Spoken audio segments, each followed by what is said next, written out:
I'm going to bring in CJ's words on the topic.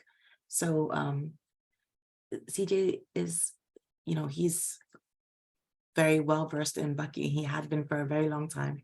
So what he says about integrity is, he says, integrity is the most continually important issue in human affairs. We must, each of us, persevere to consider and reconsider our values and the value of our actions. Integrity implies honesty, honesty with oneself and with others.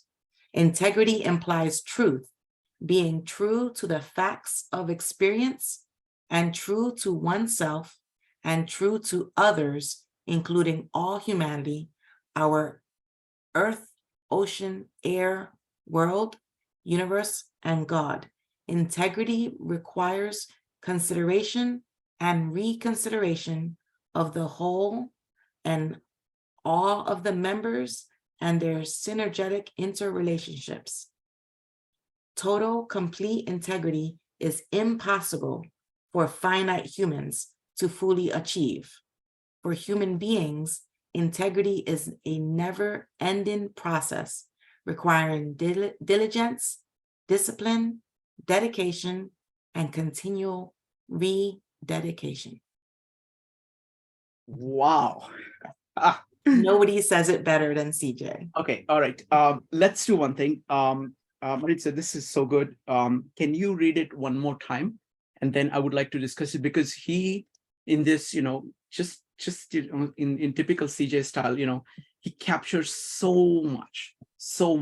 Absolutely, and I can post it also. He captures. Okay, so I'm going to try to put various elements. And folks, I would like us to discuss this, because this is just incredible. I'm sorry, Maritza, but this is really, really, really good, compared to everything that we have discussed so far. In terms of its scope, its depth, and its delicacy with which it captures all the aspects, it's just incredible. So could you please read it again? Absolutely. Integrity is the most continually important issue in human affairs. We must, each of us, persevere to consider and reconsider our values and the value of our actions. Integrity implies honesty. Honesty with oneself and with others. Integrity implies truth. Being true to the facts of experience and true to oneself and true to others, including all humanity, our earth, ocean, air, world, universe, and God. Integrity requires consideration and reconsideration of the whole and all the members and their synergetic interrelationships. Total, complete integrity is impossible for finite humans to fully achieve. For human beings, integrity is a never-ending process requiring diligence, discipline, dedication, and continual rededication. Hopefully this might also help make sense of where I was coming from, because I have read this before. And so what you guys had the misfortune of seeing is my bumbling attempts to unpack this. Can you read the last 2-3 lines about dedication and rededication? I think that's not necessary. I think I have. So I just want to highlight a few things, and then I want to open it up for comments from everybody. So what he's saying is that, firstly, that it's most continually important thing. Okay, that's the first thing he's saying. Second thing is saying that it is about considering your values and reconsidering your values. Okay, and this theme of considering and reconsidering appears many, many, many times. It's about honesty. It is about truth. And it is about truth of what? About what? About yourself, about others, your relationship with others, about the world as universe as a whole, world as a whole. So it's about truth of each and every part of all of this. Next, it is about considering the whole part and the interrelationship between those things. Now, I also love this kind of shift over. He's saying it's impossible for you. We are limited beings, and we are living in a changing world. We don't know fully the world. We know only some things. So perfect integrity is impossible for you. Yet, it's a never-ending quest. Yet you have to do it. You have to be focusing on the present. He's saying, doesn't matter what you did in the past, how good you were in the past, or how bad you were in the past, okay? You now have to dedicate yourself and rededicate yourself to achieving this integrity, to be true, to be honest, to be just to yourself, to others, to all the relationships, and all of humanity. So that's what he's managed to capture. All right. So would love to hear what people have to say about this. Let's go with Becky, followed by Joe. Becky. Yeah, so that was so well written. And so, yeah, that was actually the huge point that I was trying to get at. Like, we're not a closed system, that consistency, perfect consistency is impossible, because even within the system, and everything is really a finite system, unless it's us and not us, right? And so that's where the beauty of, like, we're finite. There's for us to say that integrity is not a state, a static state. It's that dynamic. It's that ongoing searching. It's the updating that Maritza had mentioned, of like going out, and holding space for contradictions and paradox, or apparent contradictions. That until we do go out and go beyond our boundaries, once again, we're not a closed system, to continue learning and move that I guess, like, to grow our capacity, to uh, to change the equilibrium, maybe even to a higher, aim higher. But things are moving, things are changing, and but also to be cautious, to think that, to think that we've attained integrity, like, that we stop there, is actually a really dangerous thought, because that's where growth ends, and that's where we close those boundaries of saying this is me and that is not me, disconnecting us from the rest of the world. And so yeah, that was really well put. So and sorry for the confusion about, like, the Gödel's incompleteness there, but that was really what I was trying to aim at. So thank you. Yeah, CJ does this all the time. He will actually name things so much better than what I can do, or many of us can do. But I think Becky, you captured it very well. I mean, the way I think of it is humble ambitiousness, humility and ambitiousness. So humility on one sense of saying, no matter what you achieve, there is so much more that the world is, and so much more than you can be. So don't think that you've done much. And at the same time, ambition of saying, try your very best right now. And once you've done that, don't think that you've done much, and then go ahead and do that again. So that kind of combination of humility and ambition, because I think it does justice to the Tao. It just does justice to the world. This world is very large, it's very complex, and there is a lot of potential out there. So no matter what you achieve, there is so much more. Thank you, Becky. Great comments. Next up is going to be Joe. Joe, go ahead. Yeah, I mean, my comments are going to sound similar to Becky's, but maybe just a slightly different spin. I mean, I think the one thing here is that CJ's talking about is relying on principles. I mean, in a sense, not on a closed system, so that you can constantly reintegrate information, as opposed, and you have a way of looking at that information. And your willingness to, the one I liked is the consideration and reconsideration part of the quote. I think that that's the most important part. It's a constant learning that you're and constantly integrating and reassessing what is to be true. And it was interesting actually to even hear it in terms of the way, Bill had talked about it in terms of contract. I thought was a very interesting way of looking at it, because Bucky talked about, and CJ's talking about this, it's sustainable. As you continue to learn, there's a sustainability aspect to this. So what does that mean, right? That means truth can fluctuate. So let's say you have a contract where prices fluctuate and the truth changes. But what the key is that the integrity, the relationship stays intact.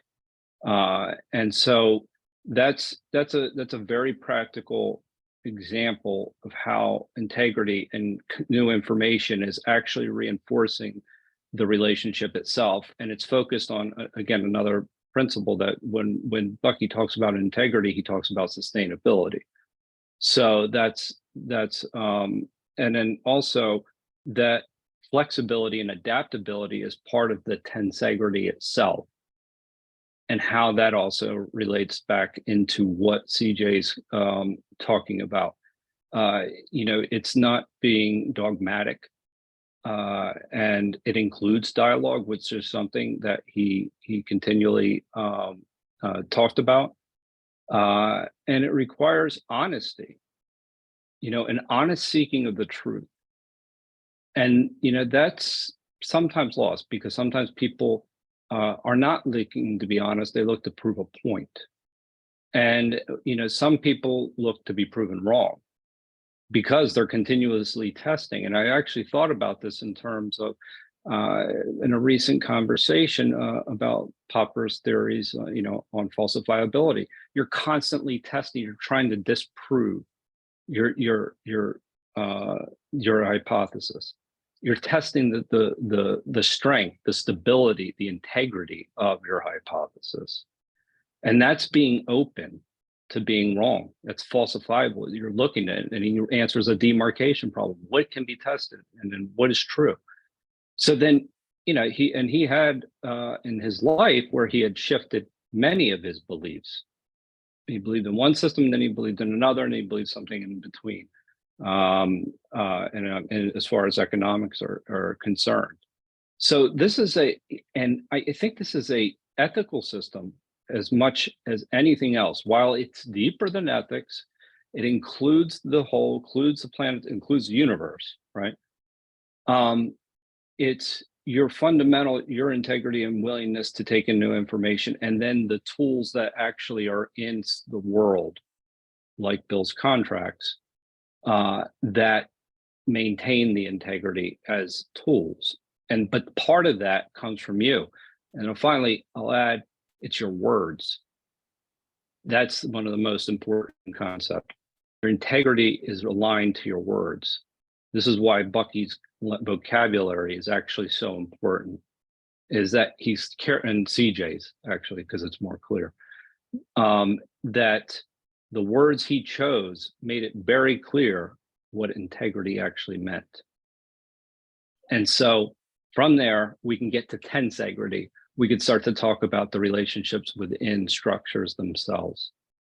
And yeah, anyway, I mean, those are just some of my points. I mean, again, I was Becky also had made a lot of these points, but the very important one as well is that it's not a closed system.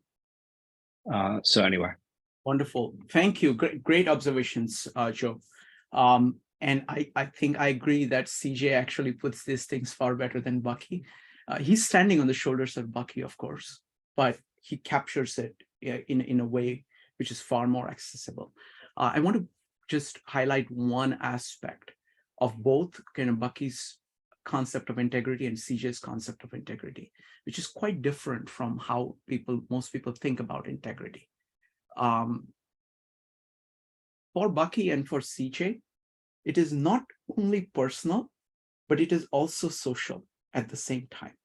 So they are continuously actually engaging the world, engaging all, multiple points of view and multiple perspectives, and reintegrating their integrity all through this process. So it is individual and social. It is not about saying, these are my values and I'm going to try to hold on to them, but they're saying, these are the universal values, which are human values.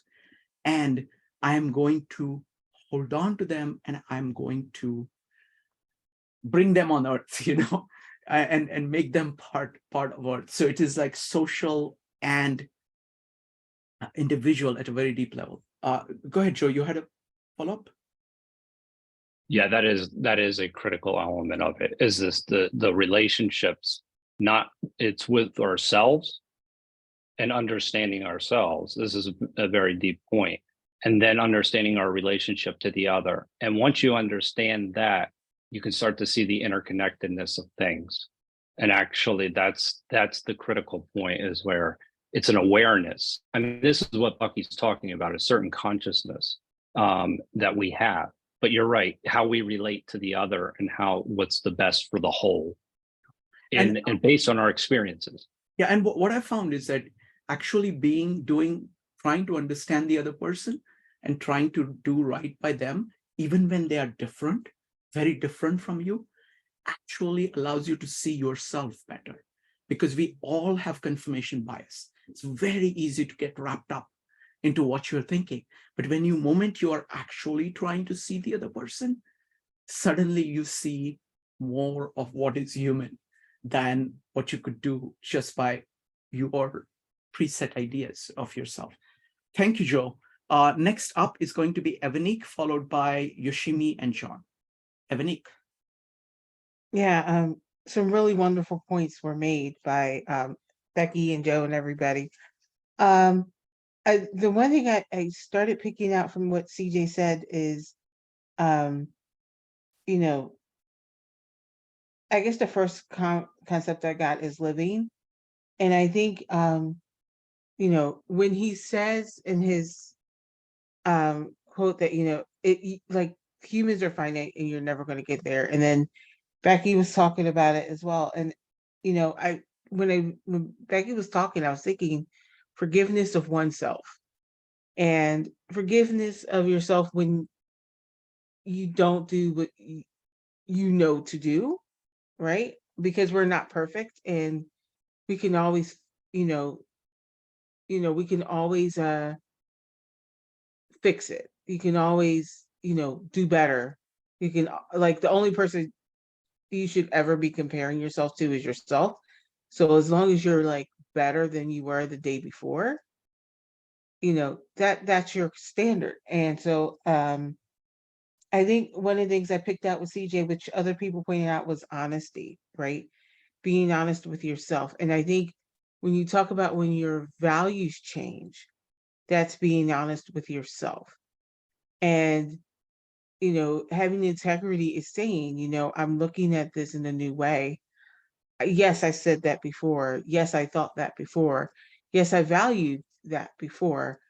But now, after seeing new thoughts and, hearing other people talk, I can reconsider. And that's another word I wanted to talk about that he uses, is reconsidering. I think a lot of times we get stuck on, if we're reconsidering, that we're being inconsistent or we're out of an integrity somehow because we're reconsidering something, or we're reconsidering our values, because our values we look at as they should just be, they should be fixed, they should be firm, they should be static.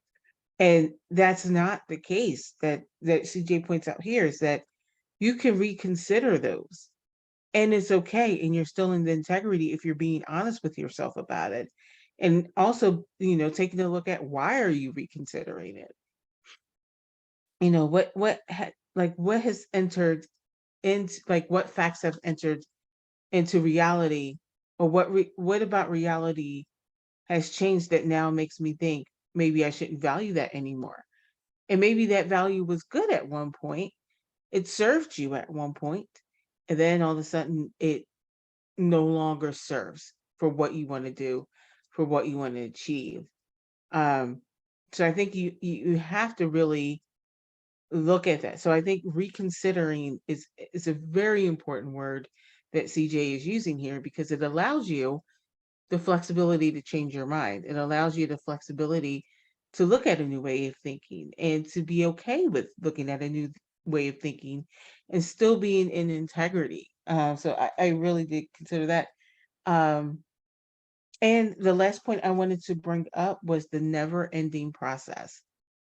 I love that, because it is never ending. Becky was talking about, if you think you've gotten something, or you think, oh, I've learned all that I can learn, you stop growing. And I think that's a very important part, is that, we get stuck on knowing something, and then we're just stuck right there. We don't want to learn anything new because we already know. Um, and then we just get static, and you don't grow. And then, things change around you, and you can't deal with it because you're being static, because you knew this one thing, and that may have been true at a time and a place. But after that, at a time and place, something may be true, something may be, that value may be worth it. But as time changes, as reality changes over time, then you have to be able to reconsider. You have to accept that you don't know something, or something that you previously knew to be true may be no longer true. And that's the hard part. And I think, so that's why I think I love that it's a never ending process. I think of it as being cyclical. You learn something new, you apply it, you use it, and then, it goes away. We talked about it before in different meetups. And then, in a sense, it goes the way of destruction, and then you start new again. So it to me, it's like this cyclical thing. And I think, CJ's words really brings Bucky's views into perspective in a practical and very real way. So I'll leave it there. Wonderful. Thank you, Ebonique. I want to use Louis Sullivan's terms: form ever follows function. That's what CJ is essentially saying. He's saying integrity is a function, and in the process of it, you're going to generate many forms. And those are forms created by the function, but it's the function, that living process of being present, being aware, being reevaluating, being dedicated to truth and being honest, interfacing with all of the world, everything around you. That's the function in you. And everything else is form. And you need the forms in order to express the function. But if you get attached to the forms that you yourself have created, or you've borrowed from somebody else, then your function dies. And this is all about form follows function in Louis Sullivan's terms. Next up is going to be Yoshimi, followed by Maritza, Katie, Joe, and Bill. Yoshimi and John. Hi. Sorry we were late. Firstly, because we got the time wrong, because we're on the other side of the planet. But secondly, because I wanted to finish reading Inventor of the Future before I came to this session. And I came to this session because in 1992, I spent, in a small group, we spent an hour and a half on Bucky's definition of integrity. I remember a long time ago. But finishing the Inventor of the Future I don't know how many of you have read that. But I was so conflicted through parts of it, because Bucky's, Joe was saying integrity is an ethical system, which I think is a great definition. And it's your words. Joe, you said it's your words. For me, it's very much about your actions. And there's so many, and then Shrikant, you sort of summed it up, because you said, you described it as humility and ambition. And there were so many parts of the book where Bucky, in his humble way, showed a total lack of humility and an incredible drive of ambition, to the point that I was so taken aback in so many parts of the book. And I combined this with our Monday meeting, or your Sunday meeting, when Ginny was talking about, it was a form of redemption. And there were things in this inventor of the future, and how he lived his life, and how he was so driven, and what he stayed in integrity, really deep integrity, for his ambition and his drive to warn us, to warn humanity, and which was so helpful. And the last chapter where I read just before coming to this meeting was, it all came together with the acknowledgement of his life, but that he actually, one of his biggest regrets was leaving so little for Anne. And he had earned, because he was of the belief you shouldn't, and I remember we used to say this in our workshops, Bucky always said, you shouldn't have to earn a living. If you follow nature's path, we don't need to earn a living. And that made so much sense when we're doing corporate facilitation and trying to tap people into their passion. And so Yvonne, I think that's how to pronounce your name, you really brought it together for me when you said reconsider, that we need to reconsider our values. See, CJ said impossible for humans to achieve. So I immediately say, well, what if it was possible? And what is the word achievement? And maybe achievement is our adaptability to reconsider our values. And we've had to do that just in the last 5 months. We've had values that we set in place 25 years ago for ourselves and our business. And post-COVID, what we're realizing is in order to add more value to the planet, we need to adapt those values. So I wonder what Bucky would think about the word integrity, about his actions, about his values, and how he adapted those throughout, because the book is about his whole life. So thank you, Yvonne, because that word reconsideration to me hooks up with the concept of adapting, so that we are constantly aiming to achieve, aiming to be of high integrity. So thank you very much. Thank you, Yoshimi, and thank you for coming, and just great comments, just love it. Thank you. Next up is going to be Maritza, Katie, Joe, and Bill.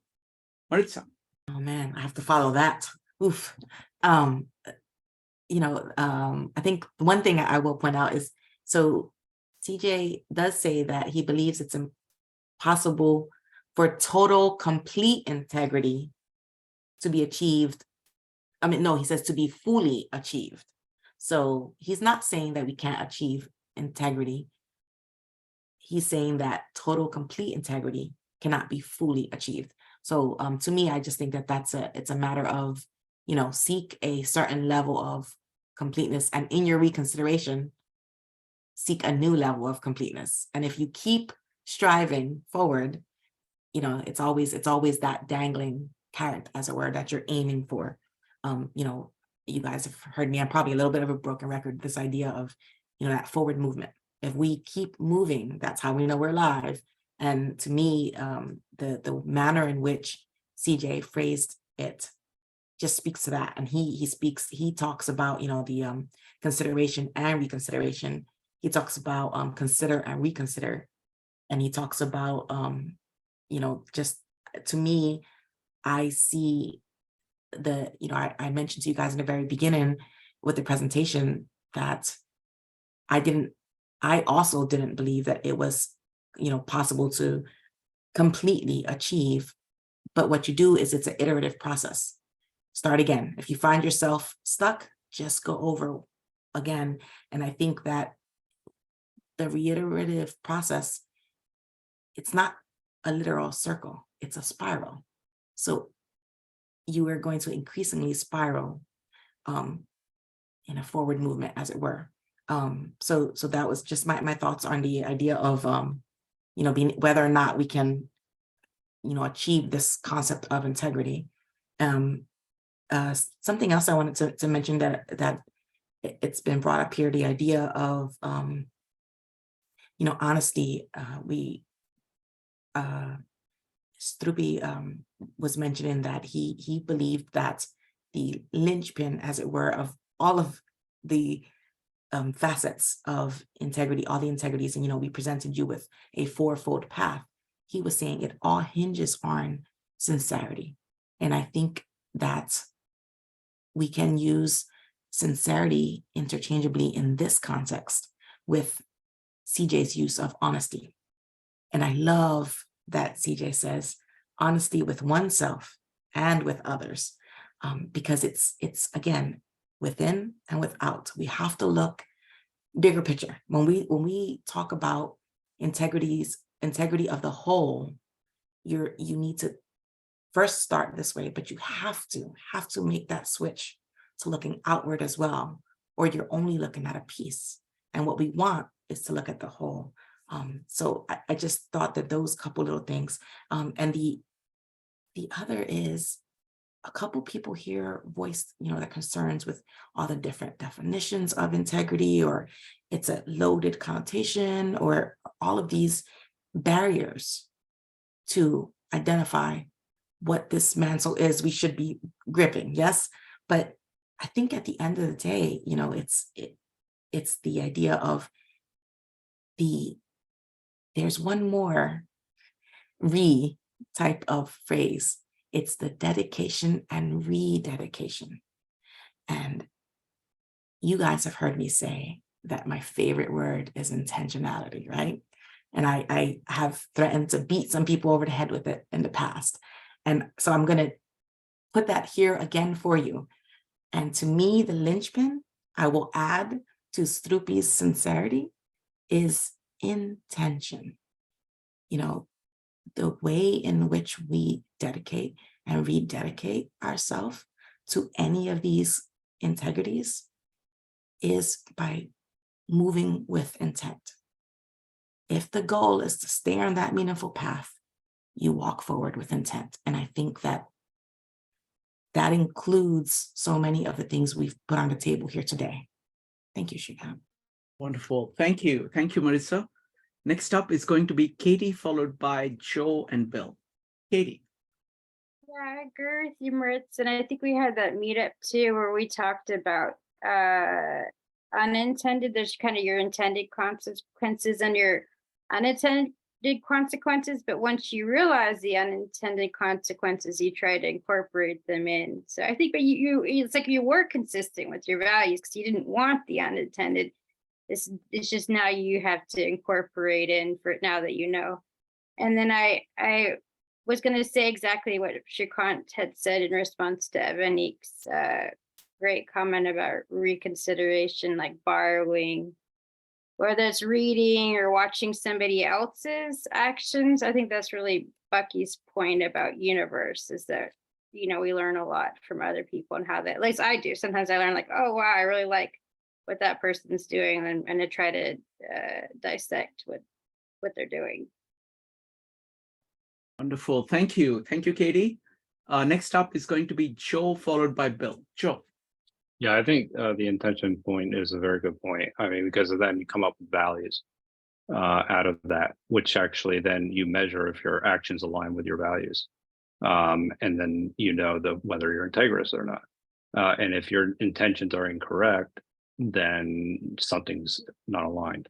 I mean, if what you listed as your values aren't aligned with your actions, you know something is wrong.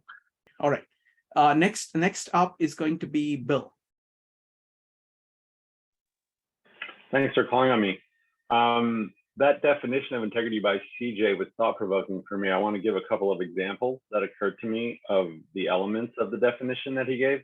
One element of his definition was being true to experience and true to oneself and true to others. It reminds me of the fact that in the United States, there was a time 130, 40, 50, 60 years ago when child labor was not yet prohibited by law. But there came a realization that child labor needed to be prohibited by law.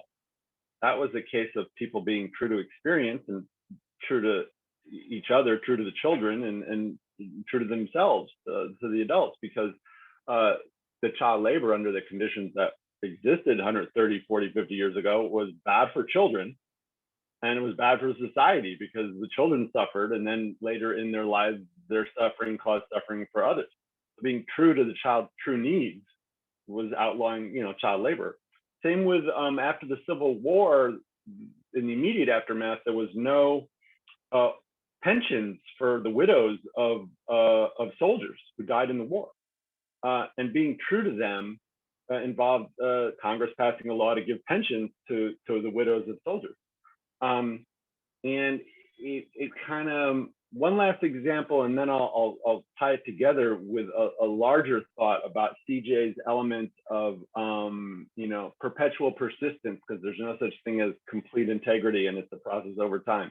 So one last example is when he talked, CJ talked about being honest with oneself, honest with others. It reminds me of this movement that I heard of maybe 20 years ago called the voluntary simplicity movement, which was people voluntarily simplifying their lives by reducing the amount of material consumerist clutter in their lives.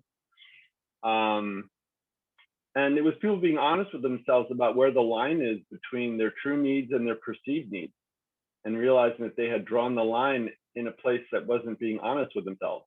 And they got more honest with themselves, and they redrew the line between their true needs and their perceived needs in a way that led to a more simpler life. That's just one example, but being honest with oneself and others about where the line is between one's true needs and one's perceived needs can lead to more integrity in relationships and in one's own heart, etc. And that leads me to the last element of his definition that kind of ties these together. CJ said that there's no such thing as perfect, complete integrity. It's a process over time that never arrives. What happens over time? People become more aware of the line between their true needs and their perceived needs. They become more aware of the needs of others, like the needs of children to have child labor prohibited, the needs of war widows to have pensions. And then what becomes clear over time as well is what is the way those needs that people have newly become aware of, what's the way to get them met that has integrity, to avoid the mistakes, like trying to get needs by private sector companies that can really only be met by government, or trying to get needs met by government that can really only be met by philanthropy or nonprofit sector, or try to get needs met by any of those that can really only be met by personal individual growth or community, kind of getting the categorization decisions right as to which needs get met by which of those providers of needs. And over time, if you look at this is my last comment, if you look at a long enough time span over human history, it's a process of more needs getting met, at least in some respects. And that's how I would couch it. So I hope these ways of putting verbal handles on his definition help. Thanks for listening. I'll pass. Beautiful. Thank you, Bill. So firstly, Maritza, thank you so much for bringing up CJ's definition. And I am really, kind of blown away by how much CJ has done for us. How, it's like, it just, you know, the meetup was good, but I think it went to a completely different level, you know, with the CJ quote, because he's thought through so many things so well. And integrity ultimately is about a human being, you know, and he had integrity and he lived it, you know, he lived it at every scale. You know, you could see it when he's presenting, you could see it when somebody would ask a question, you'd see it everywhere. And it meant that he would be doing very different kinds of things, but that integrity was there throughout.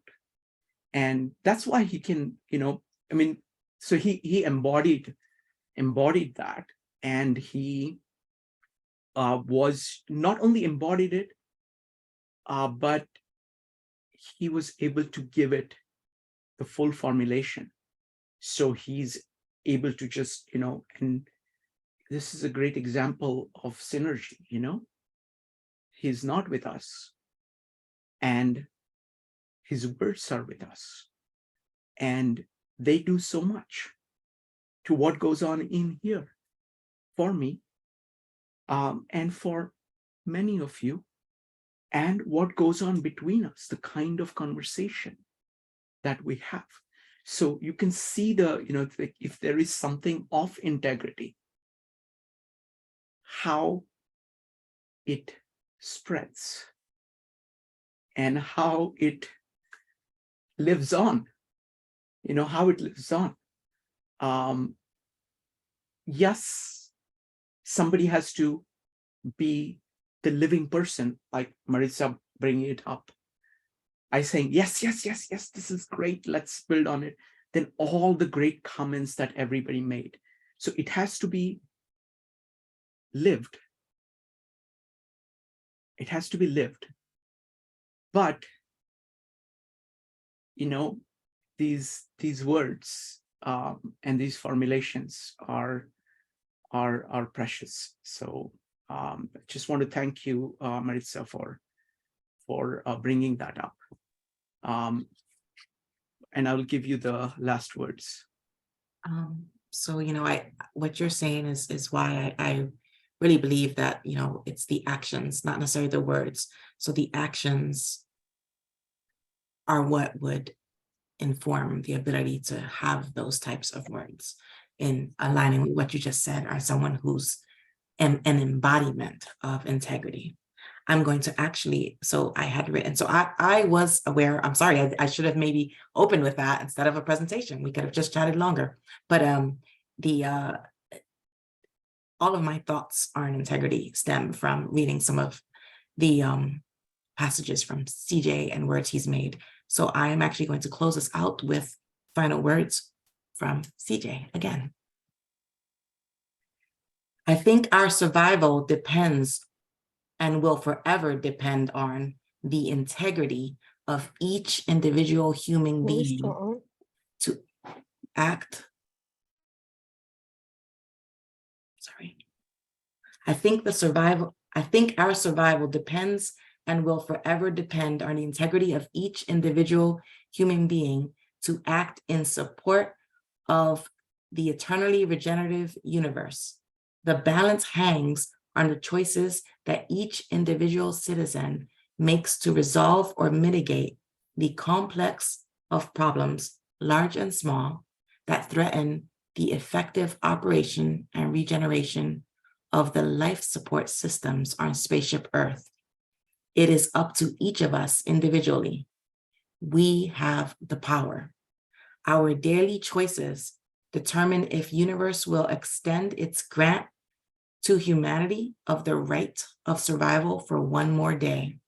Therefore, it is our responsibility as individuals to dare to do what little we can to steer the world closer to omni-success and away from the brink of oblivion. We can make a difference. We can succeed.